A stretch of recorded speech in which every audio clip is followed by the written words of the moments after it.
ಈಗ ಇಷ್ಟಾಗಲ ಸ್ವಲ್ಪ ಏರಿದೆ, ಓಕೆ.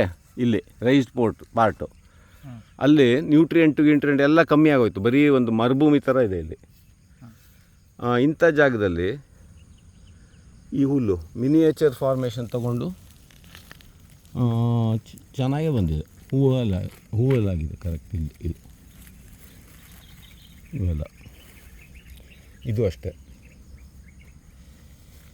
ಸೊ ರಾಕ್ ಔಟ್ಕ್ರಾಪ್ ಅಂತರ ಜಾಗದಲ್ಲೂ ಬರೋ ಕೆಪಾಸಿಟಿ ಶ್ರಿಂಕ್ ಆಗುತ್ತೆ ಆಮೇಲೆ, ಆಹಾರ ಕಮ್ಮಿ ಚೆನ್ನಾಗಿಲ್ದಿದ್ದಲ್ಲಿ. ಆಮೇಲೆ ಎಷ್ಟು ಮ್ಯಾಕ್ಸಿಮಮ್ ಎಷ್ಟು ಎತ್ತರ ಆಗುತ್ತೆ ಶಂಕರ್ ಇದು?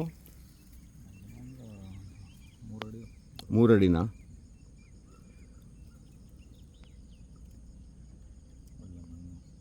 ಒಳ್ಳೆ ಮಣ್ಣಿದ್ರೆ, ಈ ಥರ ಮಣ್ಣಿದ್ರೆ ಹೂವೆಲ್ಲ ಬಿಟ್ಟಿದೆ ಅಂದರೆ ಫುಲ್ಲು ಮೆಚ್ಯೂರ್ ಗಿಡ ಆಯಿತು. ಹಾಂ ಆದರೆ ಇಷ್ಟು ಸಣ್ಣ ಗಿಡನೇ ಹೂ ಬಿಡುತ್ತೆ ಅಂತಂದರೆ ಶ್ರಿಂಕಾಗಿ ಹೂ ಬಿಟ್ಟಿದೆ ಇದು. ಕೆಲವು ಗಿಡಕ್ಕೆ ಶ್ರಿಂಕ್ ಆಗೋ ಕೆಪಾಸಿಟಿ ಇರೋದಲ್ಲ, ಇದಿಷ್ಟೇ ಎಷ್ಟಿರೋದು.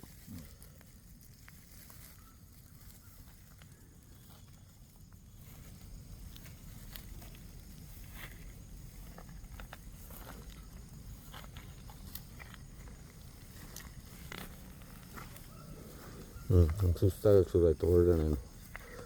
ನೀರು ಕುಡಿಬೇಕು ಸ್ವಲ್ಪ.